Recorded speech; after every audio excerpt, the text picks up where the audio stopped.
Please welcome Simon to the stage. Thank you.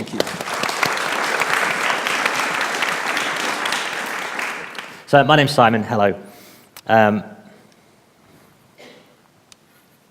Did I do something incorrectly, I wonder? There we go. Excellent. Okay, the last minute didn't happen. So for some time, I've been researching our place in a kind of post-digital world. The idea that digital was the thing where we were coming to terms with digital, and now it's there much as electricity is there. And most people grow up in a kind of post-digital way of thinking. So I'm interested in how our identity is being shaped within that world, and how we can use digital technology for good. And I'm also very concerned with what we might have lost along the way, as somebody who has a foot in the 70s and 80s and remembers kind of pre-internet world. I'm limited to time, so I just want to share a couple of ideas with you and try and find a thread, really, about identity and our place with it within a digital world. In February this year, I spent some time in the Lake District, part work trip, part fun, in this little wooden pod was my base. It was bitterly cold, and I had to wear most of my clothing most of the time. And I had a couple of hours in the pub each night, which was my nightly luxury. I'd get a little bit of internet in there as well. When I was a kid, our national parks appealed to me the way Disneyland appealed to other kids. And that has intensified with age, really.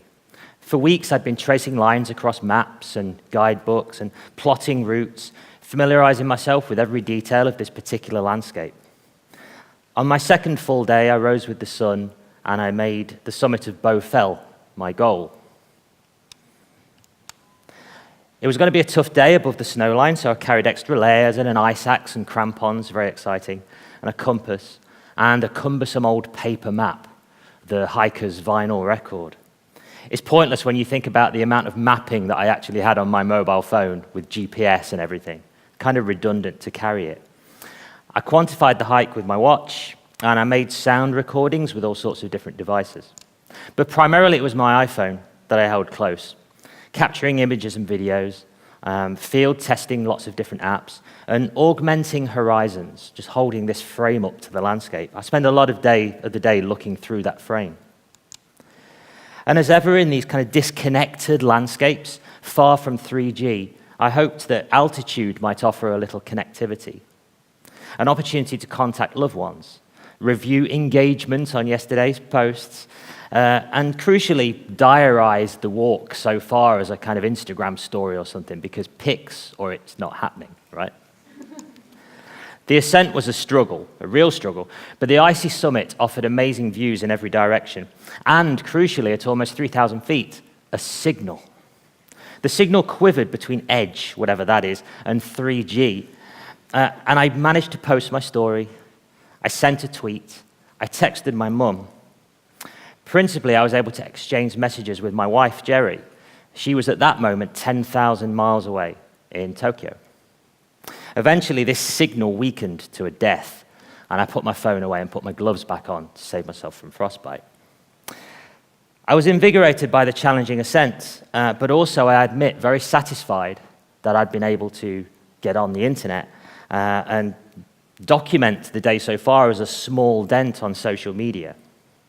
And that would appear at that moment in other people's feeds, but then also at all sorts of different times through the day thanks to algorithms. And by opening those apps on my phone, I opened doors to other people I hadn't really wanted to carry with me on that journey that day. By opening Twitter and Instagram and Messenger, I saw glimpses of other people's days that I hadn't really wanted to think about. So I'm looking at my phone and, oh yeah, she exists, he exists, oh, she's angry at the government, oh, he's walking his dog. Anyway, got on with what I wanted to do. Perhaps your latest thoughts and ideas came to me while I was sat on that summit. Who knows? Being digitally present in multiple places at once typifies this kind of intriguing idea of existing in 4 dimensions. Previous advancements in communication, like the telegram or telephone, they enabled us to kind of advance beyond this kind of corporeal shell, but we could never be in so many places, so multifariously the way we can now. So I beamed myself from this summit on a wisp of 3G. Physically, I was high on this remote fell, but cognitively, I was elsewhere, multiple in all sorts of different places. Digitally, I was present in Tokyo, and I was leaving a trace of myself on all these different feeds and friends and strangers in their numerous locations throughout the day. Oh yes, Simon, he's on a mountain somewhere. Anyway. Many years ago, I went to art school. I was interested in painting and installations and stuff like that. But one particular artist kept cropping up in books and lectures. I was told her work was key to understanding visual culture, but it was just photos of her dressing up, and I didn't get it at all. I didn't try to get it, and I dismissed it, and that was Cindy Sherman. More recently, something else I found easy to dismiss was the selfie, which to me was a very pervy word. I didn't like it. It was like, ooh, a selfie, that sounds disgusting. And it's taken me a while to get my head around that. Word of the year in 2013, I mean, it's an important word, but I didn't like it. In 2016, I made my first visit to Japan and fell in love with lots of places. But Kyoto took a little more work, the city of Kyoto. There, tourism seemed to boil over. At every hotspot, I'd see young women, usually not Japanese, young Asian women, tourists, dressed in the cheapest, gaudiest yukata from the fancy dress-up shops. And they would just be walking around everywhere like this, just looking only at themselves in this frame. Whatever hotspot or tourist attraction that we were visiting, or cherry blossom, was demoted to the background. It was all about them. It was narcissistic and seemed very self-interested, and I didn't like it, and I was just walking around grumbling like the old man that I kind of was becoming. Back to Cindy Sherman. Recently, I found her staring out from a book I was enjoying. There was no escape. I was forced to make an effort. So Sherman repeatedly photographed herself in all sorts of poses and attitudes, exploring how we make ourselves, how we perform ourselves and perform our gender. In this series, she set out to look at the construction of women as passive objects, of male desire, thinking about the Hollywood heyday. When she took this in the late 70s, she was wrestling with the idea of women wanting to move on from a time where they're simply objects for men to look at. The male gaze. This idea, the dominant way that was built into cinema, all steered to men driving the action, to men appreciating the action, and that any woman watching that movie was being asked to look through the eyes of a man. So you think about that in daily life, and this sense that we're being looked at. And then Sherman's saying, well, yes, you understand that. Now imagine it as a woman. Think about a woman having to perform and fulfill these sorts of ideas of what a woman should be. This performance that has to be undertaken every day. By freezing the film, she takes that and asks us to look at this performance and makes it visible. So she constructed this scene, this one here in particular, is the idea of something very bad, something violent might be about to happen to her. This is how it was staged in those movies. And that makes us feel very anxious, but then we realize that Cindy Sherman, a woman, is in control of this scene. She has controlled this scene. She's in charge of this performance, and she's turning it back on us. She's claiming the right to be who she wants to be, and presenting herself in a way that kind of holds a mirror up to the male gaze. So this work didn't land with me in the 90s. I wasn't as smart as I thought I was, and I wasn't at all feminist in my outlook, and I didn't understand this work. And back then we didn't have smartphones, but now we do. Now we have selfies. We have this idea that ordinary people are posing themselves in the most flattering way they possibly can. It's kind of taking over this role of artist as hero. Each selfie, and I love this, each selfie is a performance of a person as they hope to be seen by others. So everybody is being Cindy Sherman. It's a new form of visual format, a primary format. It's about social groups and communicating with those groups, learning new visual vocabularies, more important than text. So I'm not grumbling. I see the selfie now as innocent and fun, but also important and logical. I think it's the interface in the way we think we look and the way others see us. It's the visual signature of our time. So we're thinking about how we use the post-digital age to represent who and what we are. But we have to be careful not to do it exactly as the big tech companies might have us do it, in the uniformity of their templates.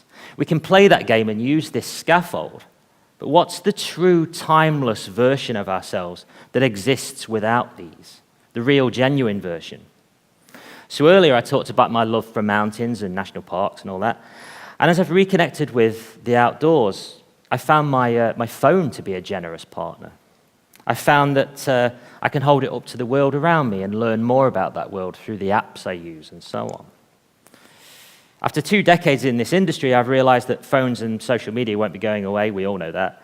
So the idea is to work with them and find the positives. My take on this now is to seek positive digital tools that connect more of us to a non-digital world and benefit our lives. And that's greatly informed who I am and what my identity is. I talk a lot about reconnecting us to the natural world and how kind of telling people about nature is a thing that it's not what you think it is. It's that we have a new image of nature now. Societies change what nature means to each society. We socially reconstruct that. And at the moment, nature is probably more important to us than ever. It's no longer a romanticized thing. It's very much something that's around us, and nature is coming into our cities and very much close and part of our society.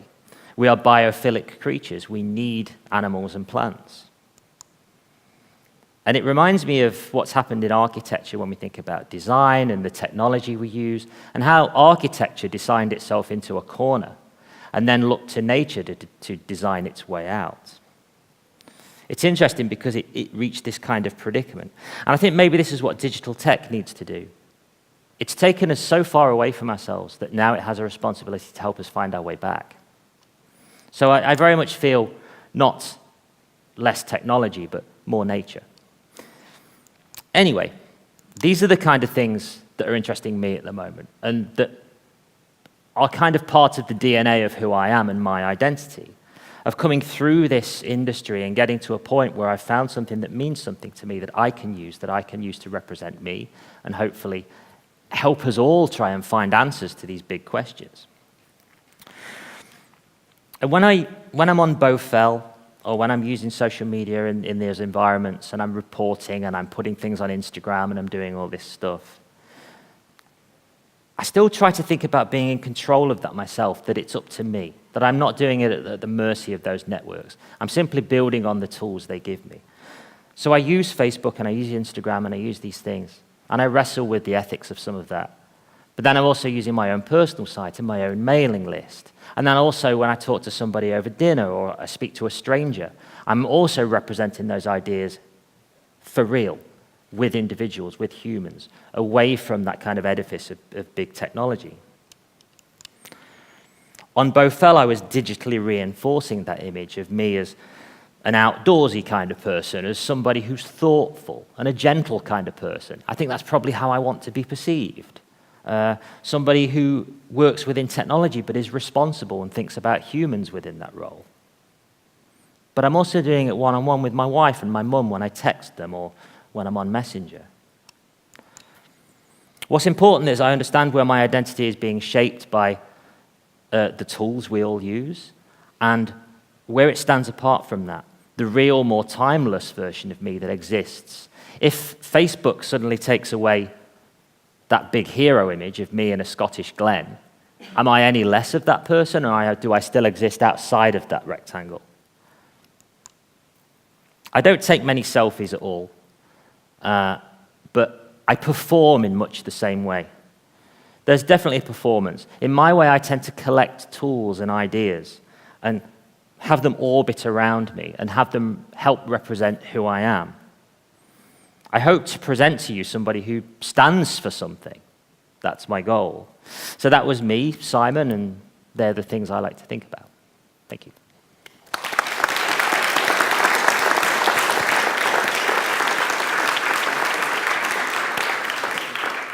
Thank you very much indeed. And what a fantastic summary of some of the themes we've heard from all our panelists as well.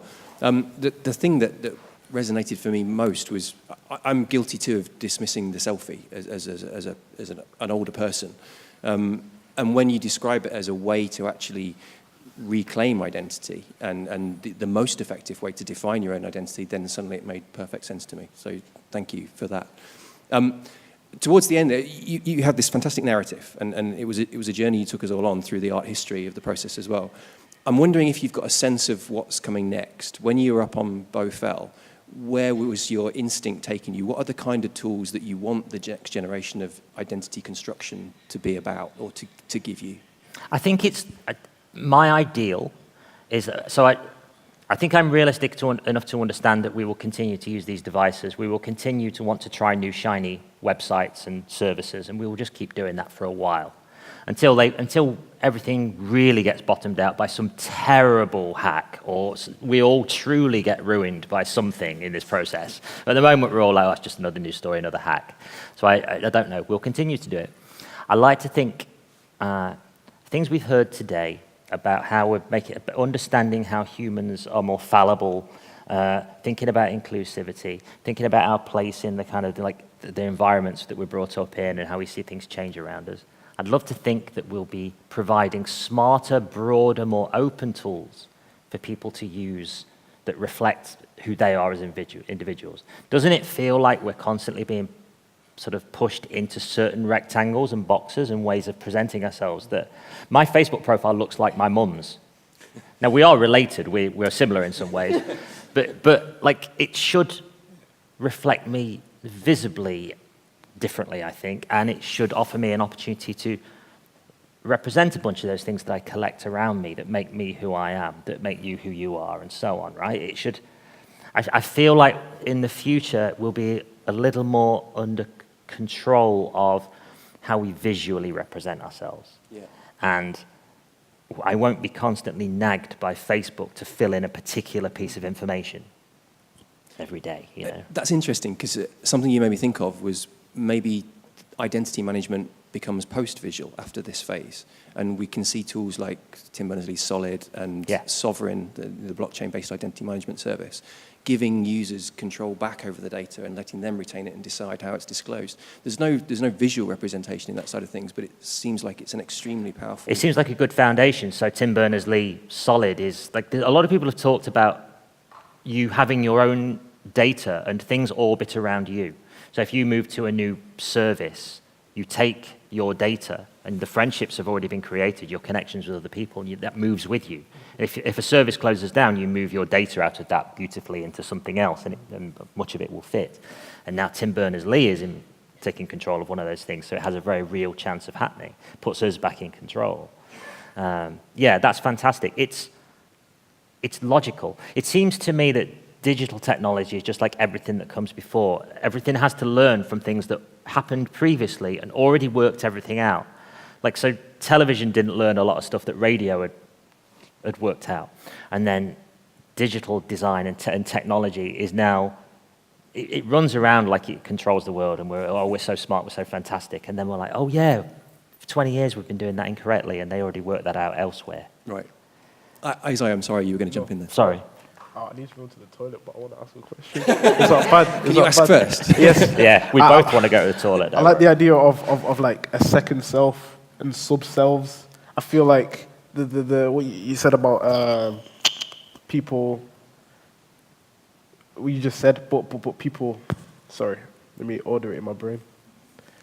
I think people rebel against the idea, and they find new ways to rebel against the boxes that social media gives us. Yeah. So you have things like fake Instagrams and things like, so like my friends have fake, so do you follow my private Instagram?